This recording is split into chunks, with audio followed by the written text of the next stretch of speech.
Shalom, good morning again, my dear brothers and sisters. Look up the Gospel of the day, the Catholic Gospel reading of the day. This Gospel is being read throughout the world. I will be using English translation, this English standard version, for the sake of those who cannot understand our language.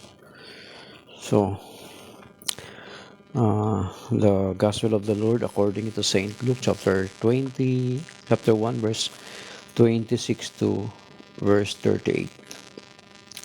Glory to you, Lord.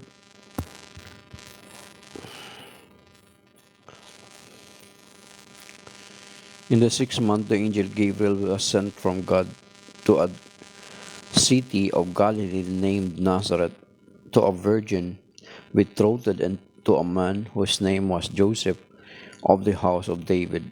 And the virgin's name was Mary. And he came to her and said, Greetings, O favored one, the Lord is with you. But she was greatly troubled at the saying, and tried to discern what sort of greeting this might be. And the angel said to her, Do not be afraid, Mary, for you have found favor with God. And behold, you will conceive in your womb and bear a son, and you shall call his name Jesus. He will be great, will be called the Son of the Most High, and the Lord God will give him the throne of his father David, and he will reign over the house of Jacob forever, and of his kingdom there will be no end. And Mary said to the angel, How will this be, since I am a virgin? And the angel answered her, The Holy Spirit will come upon you, and the power of the Most High will overshadow you. Therefore, the child to be born will be called Holy, the Son of God. And behold, your relative Elizabeth, in her old age, has also conceived a son, and this is the 6th month with her who was called barren. For nothing will be impossible with God. And Mary said, Behold, I am the servant of the Lord. Let it be to me according to your word. And the angel departed from her. The Gospel of the Lord. Praise to you, Lord Jesus Christ. So, medyo malamig po rito ngayon, mga kapatid, although kinuhan ko na dry na yung namin, yung hotel na where we stayed. We are here in Iloilo right now.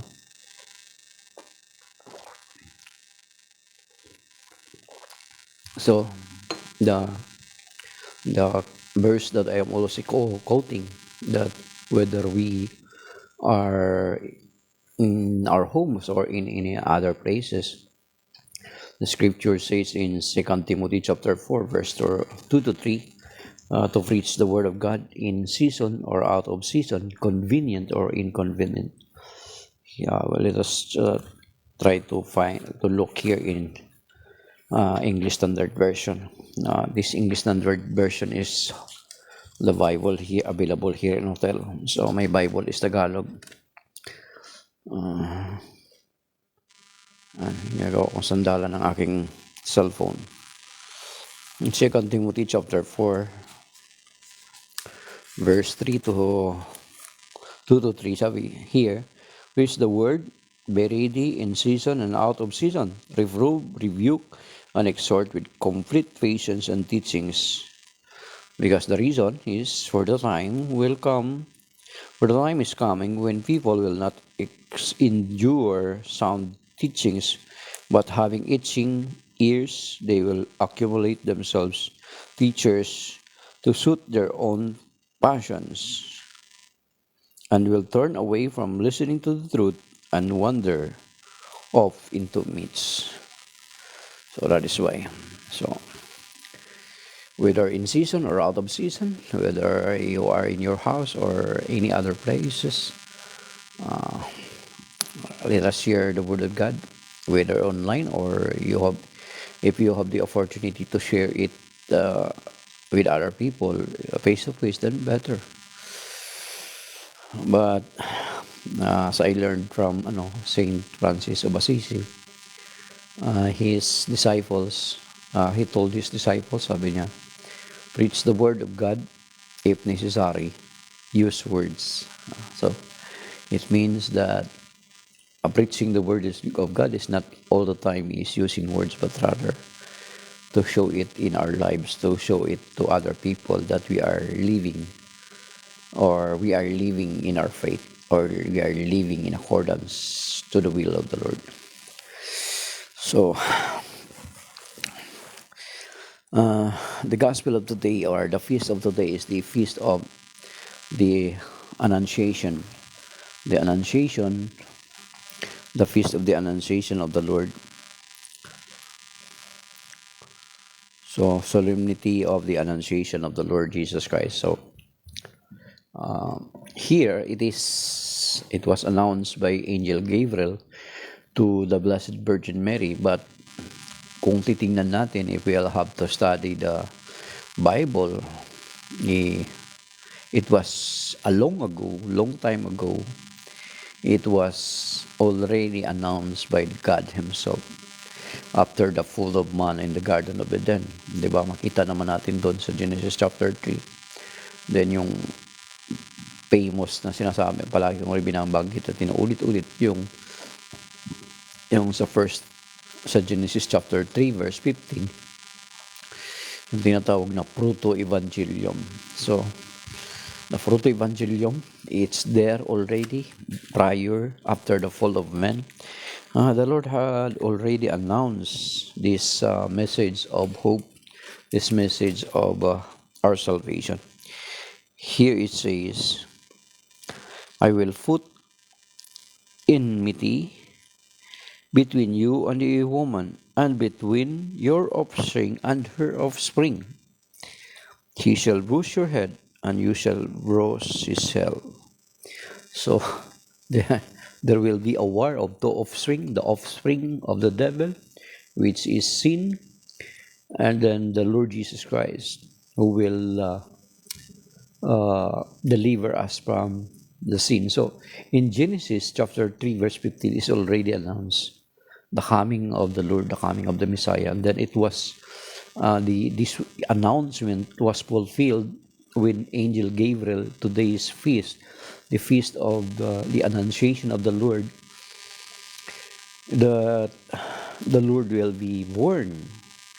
Kung titingnan natin doon sa Lumang Tipan, makikita natin yung detalye doon, paunti-unti noong nagasalang tao sa Panginoon, sa Diyos, ay nakita natin yung proto-evangelium, yung the first gospel, the first good news, sa Genesis chapter 3 verse 15. Then makikita na natin in some other books na ipinapakita na yung patungkol sa pagdating ng Panginoon.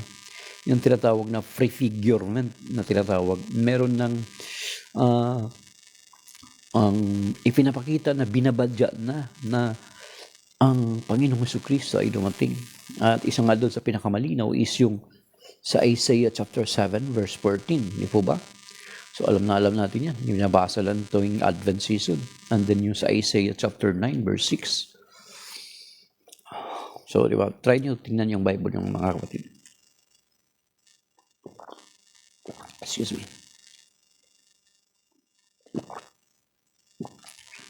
So, let us, basahin natin sa Isaiah chapter 7 verse 14.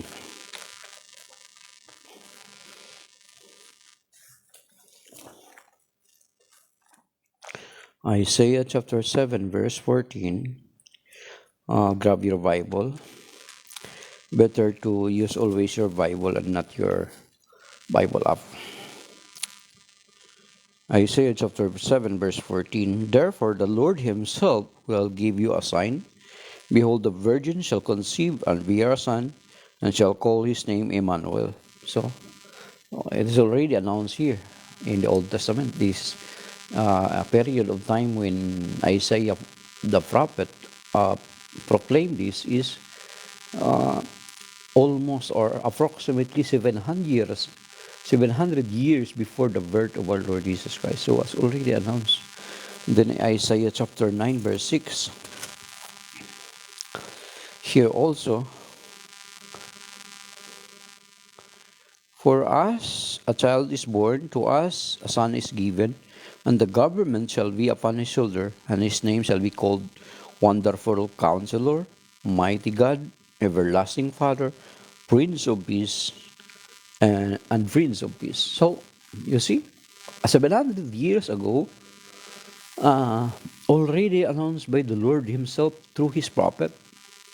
Kasi ang alaman naman natin, ang mga propeta ay mga mouthpiece ng Panginoon. Mga forerunner niya, mga tagapagbalita niya, ng tagapagdala ng mabuting balita sa mga tao. Then, pati yung kan kasi 'di ba, yung sinabi sa kay Mama Mary na ang Panginoong Jesucristo ay mag-i-establish ng kanyang ng trono ni David. Kasi kung titingnan natin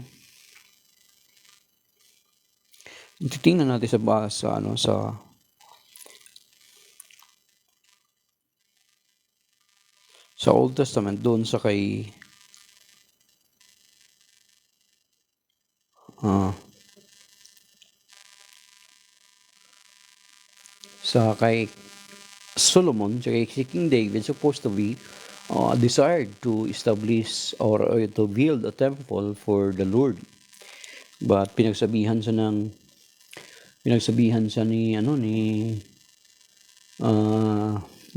Diyos na hindi ikaw ang magtatayo sa akin ng templo sapagkat siya isang sundalo at saka marami siyang mga may bahid ng dugo ang kanyang mga kamay. Sabi dito sa 1 King 8:19,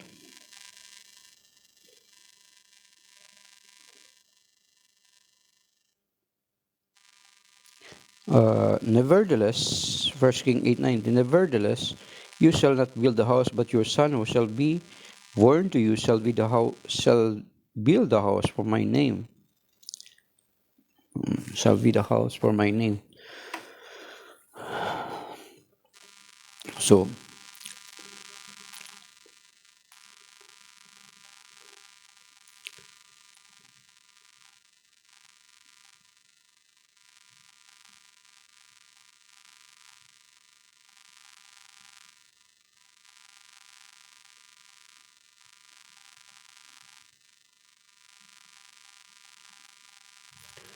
and then in Isaiah,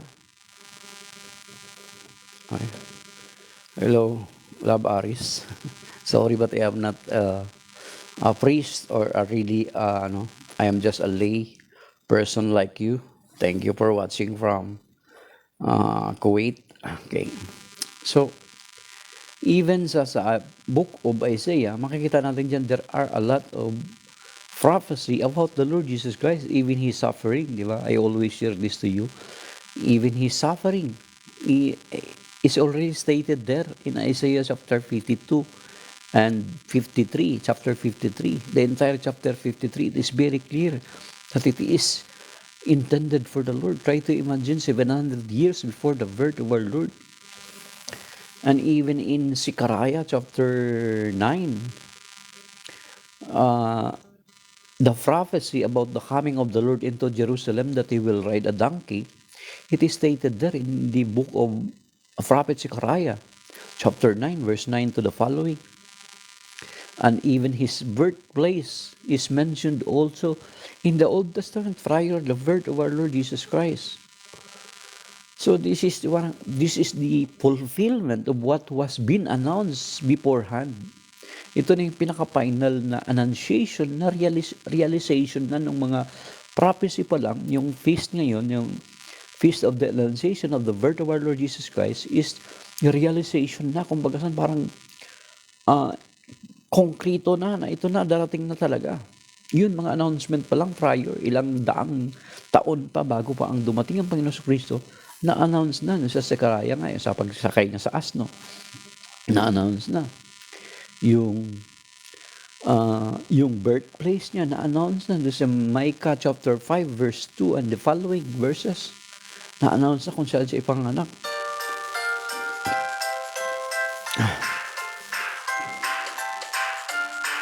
Okay. So, nag-alarm na kasi magsisimba kami dito sa St. Joseph. 7 a.m. merong Mass kasi Feast of the Annunciation of the Lord pala. So in the Old Testament, na-announce na yung magiging kapanganakan ng Panginoon. So yung birthplace niya, yung lugar. And then, itong announcement ngayon ng sa kay Mama Mary ng Angel Gabriel ay talagang even to it was been confirmed also to the dreams of Saint Joseph dun sa Matthew chapter 1 verse 1 to 21 to 23. Makikita natin dun na you shall name him Jesus, for he shall save his people from their sins. So announce na ito yung annunciation niya, yung pag-announce na ito ng pagdating ng Panginoon sa Kristo. Ito na yung katuparan, which is that is why nga meron tayong tinatawag na Pasko na sineselebrate because of that. So pagpapatunay na talagang nagkaroon ito ng katotohanan. And then makita natin na yung kung mababasa natin before the birth of our Lord Jesus Christ, kung titingnan natin doon na panahon naon na nagpatawag ng census yung ang imperyo ng Roma. So those are historical accounts na that really happened. It is not just a myth na or katang-isip or kaisipan lang na ang Panginoong Kristo dumating. Ito ay hindi po kwentong kotseo or hindi kwentong barbero. So bagkus ito ay katotohanan na nangyari noong unang panahon. That is why we continually commemorating or celebrating it, especially today, the Feast of the Annunciation. So kung makikita din natin doon sa the Gospel na binasa natin, Luke chapter 26 verse to 26 verse chapter 1 verse 26 to 38, na binanggit na actual lagi nating binabanggit sa prayer natin ng mga Katoliko, yung content kung saan nagmula yung Hail Mary, full of grace. So napupuno ng grasya. And then dun sa first nung tinagalog, ito ay kine-question ng mga taong hindi nakapag-aral ng philology. Philology, yung study of mga ancient languages, ancient word, kina-question nila bakit daw natin tinatawag na Ginoo si Maria, na babae naman. So doon natin kinuha doon sa Annunciation. And di ba kaya nga inuulit-ulit natin sa Angelos natin, the angel of the Lord declared unto Mary, and she conceived by the power of the Holy Spirit. So makikita doon yun kinuha. Tapos doon, di ba, nung nagtanong siya, how can this be that I am a virgin? Nang sabi ni Angel Gabriel, liliman ka ng Espiritu Santo, doon sa Gospel na binasa natin. Then anong sagot ni Mama Mary? Yan yung binabanggit pa rin natin sa Angelus. I am the handmaid of the Lord, be it done to me according to your word. So doon yun kinuha. Kaya nga sa tuwing darasalin natin yung Angelus, ay nagpapaalaala sa atin ng Annunciation ng pagpapahayag ng magiging kapanganakan ng ating Panginoong Kristo. So yan. And then bakit daw Ginoo? Babae naman si Mama Mary. So yun nga, kapag hindi ka nag-aral ng philology or wala kang background na ganun, hindi mo alam yung historical background ng mga salita, hindi mo maintindihan. Alam mo ba na 15th century pa lang, itong Aba Ginoong Maria ay ginamit na ito ng mga Espanyol sapagkat walang salita na maaaring itumbas sa karangalan na ibinigay ng Diyos kay Mama Mary. Kaya nga ang translation ng Ginoo ay nung 15th century pa, ng 16th century. Ito kung nabasa nyo, hanapin nyo yung paliwanag ni Attorney Marvel Yasos, isang Catholic Faith Defender. Legal counsel ito ng Catholic Faith Defender dito sa buong Pilipinas, na even yung may kinote siya na history na even si Rizal, during those times, he wrote a letter to the woman of Malolos, sabi niya, sa mga maginoong kababaihan ng Malolos. Yan. Kasi ang karangalan ni Mama Mary, hindi mo pwede siya sabihin ginang. Ano ba katumbas ng ginang? Aba, Ginang Maria. Hindi ganon. So yung Ginoo during those times are being used to both woman and men. So yun, kaya bakit natin ginagamit yung Aba, Ginoong Maria? Kasi Ginoo, mataas na antas na uri ng tao. Hindi ba natin mapaniwalaan yun na mataas na antas ang pagbigay ng karangalan ng Diyos kay Mama Mary? Kaya nga tinawag, Kung babasahin niyo yung Magnificat ni Mama Mary, di ba? Yung kinakanta natin sa Magnificat, na binigyan niya ng karangalan ang kanyang mababang lingkod. So yung karangalan na yun, that is why until now ay nagbubumirang or nag-echo. Kaya kasi sabi doon sa Luke chapter 1 verse 48, from now on, all generation will call me blessed. Kaya nga naulit-ulit natin yung, blessed are you among women, and blessed is the fruit of thy womb. Actually, yan yung word na yan ay mababasa natin doon sa greetings ni Saint Elizabeth nung pumunta si Mama Mary. Who am I and the mother of my Lord come and visit me? Diba? Nag-exclaim siya si Saint Elizabeth. It was doon pa rin sa Luke chapter 1. Diretsuhin mo lang yung pagbasa, 38, and then makikita mo doon na yun yung sinabi ni Saint Elizabeth. At remember na binanggit ni Saint Elizabeth itong word na ito na, who am I that the mother of my Lord? Ang Lord daw doon is hindi lang Lord na Master, na parang katulad ng human Master, kundi ang nakalagay pala doon na Lord is yung Adonai, hindi Adoni. Sa Hebrew, pag sinabing Adoni, is human Master. Yung mga amo, mga ganun, mga pinuno, human master, Adoni. Pero sa translation doon, sa original, sa mga nag-aaral, lalo na napaliwanag ni Brother Dwayne Cartojano, na marunong sa Greek, Hebrew, at saka Aramaic, marunong magbasa at umintindi ng mga grammar ng mga ancient languages, ang nakalagay doon is not Adoni, but rather Adonai. Kaya sabi ni Elizabeth doon, kung i-translate namin, who am I that the mother of my Adonai come and visit me? Alam naman natin na ang Adonai ay salitang katumbas pagtawag ng mga Hudyo na Diyos. Sino ako para dalawin ng ina ng Diyos? Di ba? So ganun yung karangalan ni Santa Elizabeth. And sabi niya that nang marinig ko ang iyong pagbati ay nagtatalon sa tuwa sa aking sinapupunan ang aking sanggol. Yan, diretso nyo basahin nyo yung Luke chapter 1 verse 26 and then until doon kay Saint Elizabeth. So kaya yun yung part ng Holy Rosary na inulit-ulit natin para i-echo natin. Kaya kung hindi mo binabanggit si Mama Mary bagkos binabatikos mo siya na kung ano-anong pinagsasabi mo sa kanya, then you are not part of the fulfillment of what she said when she was filled with the Holy Spirit. Sa Luke chapter 1 verse 48, from now on, all generation shall call me blessed. Eh kung hindi mo yan sinasabi, hindi ka katuparan. Kung hindi mo siya sinasabihan na blessed, baka ikaw yung kung hindi ka ayon sa Genesis chapter 3 verse 15, kung hindi ka kalahi ng babae, baka kalahi ka ng ahas. It's either or. Saan ngayon pipiliin mong side? Kalahi ka ng babae o kalahi ka ng ahas? Ayan. Yan tingnan natin mga kapatid. So, Annunciation, yun yung pinagkuhanan natin sa Angelus and then sa Holy Rosary. Na si Mama Mary ay Ginoo, kaya ginamit yung translation na Ginoo sapagkat napakataas ng kanyang karangalan na ibinigay sa kanya ng Diyos.